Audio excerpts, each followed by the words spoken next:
बिहार में नीतीश कुमार की सरकार की स्थिति सही नहीं चल रही है। आप एक एक घटनाओं को देखिए।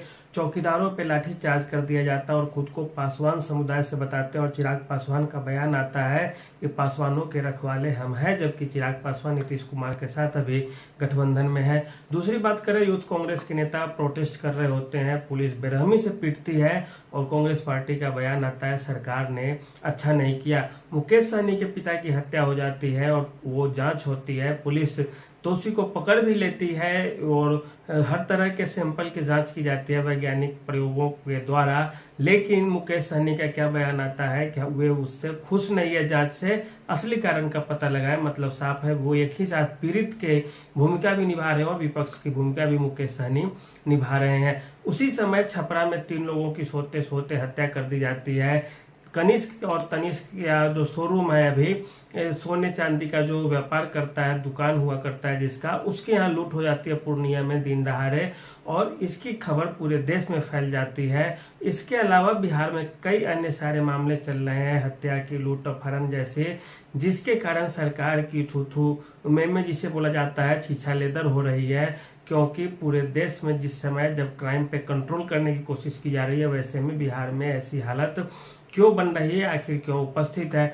दूसरी बात करें तो बिहार में अन्य समीकरण जो बन रहे हैं उसके अनुसार अब तेजस्वी यादव भी जंगल राज को, जो पहले उनको बोला जाता था, अब वे महाजंगल राज करके सबको संबोधित करते हैं।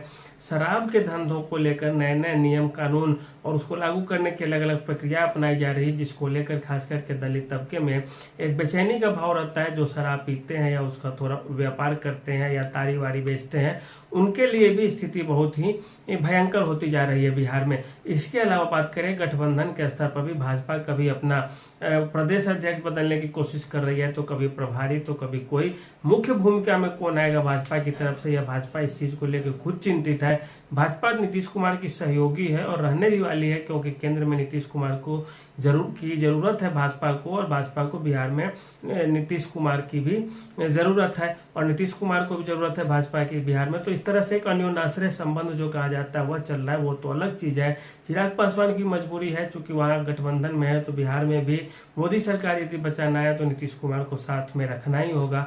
यह एक अलग खेल है, लेकिन इन सब चीज के बावजूद आप देखिए, एक बार चौकीदारों पे लाठीचार्ज हो जाती है, उसके बाद क्या होता है कि कांग्रेस पार्टी कार्यकर्ताओं पे लाठीचार्ज, अपराध के बढ़ते घटनाएं, और इसके साथ ही साथ कंट्रोल नहीं हो पा रहा है। सबसे बड़ी बात तो यह है। और एक तरह से आप देखें तो ये पब्लिक के अंदर पब्लिक सेंटीमेंट जो है इसे भड़कता है और अंदर ही अंदर एक बेचैनी का भाव रहता है सरकार के प्रति, और हो सकता है एक झटके में भी सरकार को इस तरह से जनता नकार दे और किसी को पता भी नहीं चले, जैसा अभी भारत में हुआ है।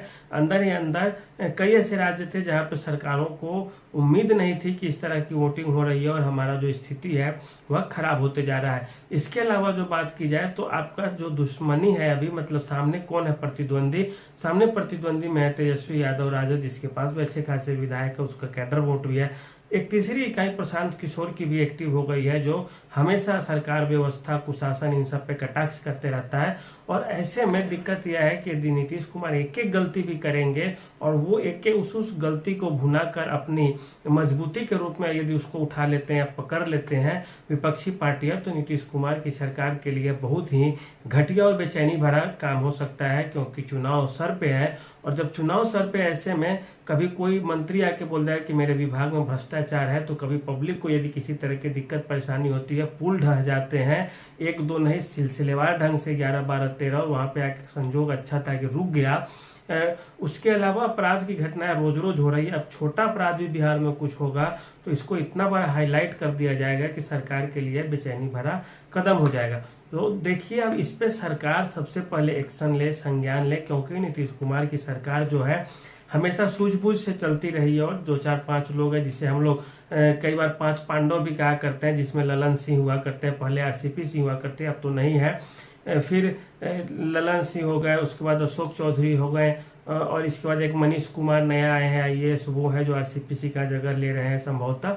तो ये 3-4-5 लोग हैं जो नीतीश, संजय झा हो गए, तो ये लोग जदयू को मतलब मेंटरशिप प्रोग्राम भी जदयू के लिए चलाते हैं और एक तरह से नीतीश कुमार जी के लिए दाहिना और बायां हाथ बनकर ये लोग काम करते हैं। जैसे भगवान विष्णु के 4 भुजाएं हैं, उसी तरह से ये लोग 4-5 लोग हैं जो नीतीश कुमार जी के लिए काम करते रहते हैं। अब इससे आगे की बात की जाए तो नीतीश कुमार जी को अब चाहिए होगा कि वो बहुत जल्दी, जितना जल्दी हो सके इस चीज पे एक्शन ले और संज्ञान ले।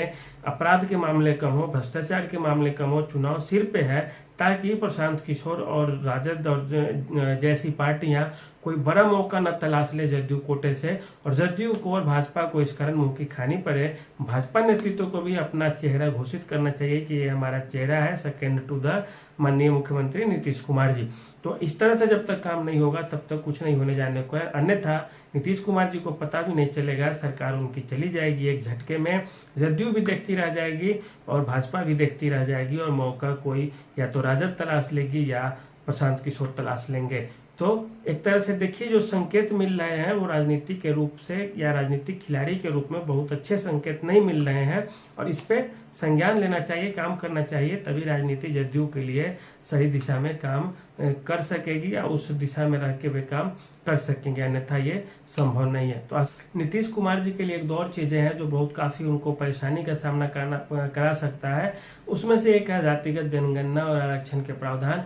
आरक्षण के प्रावधान भले नीतीश कुमार ने कर दिया हो और उनकी एक अच्छी पहल भी थी, लेकिन इसका बात यदि सुप्रीम कोर्ट इसे रिजेक्ट कर देती है तो फिर वे केंद्र पर दबाव डालेंगे, और केंद्र के लिए ये आसान चीज नहीं होता 9वीं अनुसूची में डाल देना किसी चीज को, क्योंकि वहां भी यदि डालती है केंद्र सरकार तो सुप्रीम कोर्ट निकाल के पोस्टमार्टम कर देगी, उसको फिर कैंसिल कर देगी, क्योंकि अब सुप्रीम कोर्ट ने कह दिया है कि 2007-8 के बाद आप कुछ भी करेंगे तो हम निकाल लेंगे उसको 9वीं अनुसूची से और उसको कैंसिल कर देंगे। अगर ये चीजें भी यदि पालन नहीं हो पाती है जदयू के तरफ से तो फिर स्थितियां और गंभीर होती चली जाएगी, और नीतीश कुमार के लिए एक बहुत बड़ा झटका होगा, क्योंकि विपक्षी पार्टियां उंगली उठाएंगी और दूसरे जो अन्य वोटर है जो इस चीज को नहीं चाहते हैं वो इस चीज के विरोध करने के नाते नीतीश कुमार के विरोध वाले खेमे को वोट करना पसंद कर देगा, न कि जदयू भाजपा गठबंधन को। तो ये चीज भी नीतीश कुमार के लिए बहुत बड़ी समस्या। दूसरी समस्या ये रहेंगी कि केंद्र सरकार यदि नौकरियों के स्तर पर तेजी नहीं लाती है तो राज्य कितनी भी कुछ कर दे उसका खामियाजा फिर जदयू को भी भाजपा के साथ भुगतना पड़ सकता है। तो जैसे अभी रेलवे में ही बहाली आई है, यदि अगले हर बार 30-40 हजार बहाली होती, इस बार यदि 10,000 सीटें आएंगी तो बिहार उत्तर प्रदेश जैसे राज्यों में बवाल होगा, और सीधे सीधे इसका खामियाजा अगले चुनाव में भाजपा के साथ साथ जदयू को भी भुगतना पड़ सकता है। तो इस तरह की कई अन्य सारी चीजें हैं जिसे लेकर सरकार बदनामी की ओर बढ़ती जा रही है, और इससे उम्मीद है कि समय आने से पहले सरकार संभाल लेगी इन चीजों को, इसके लिए एक ठोस निर्णय लेगी ताकि जनता को जाकर के मुंह दिखा भी सके। तो आज के लिए इतना ही रहने दीजिए, फिर आगे की वीडियो में हम और बातें करेंगे। धन्यवाद।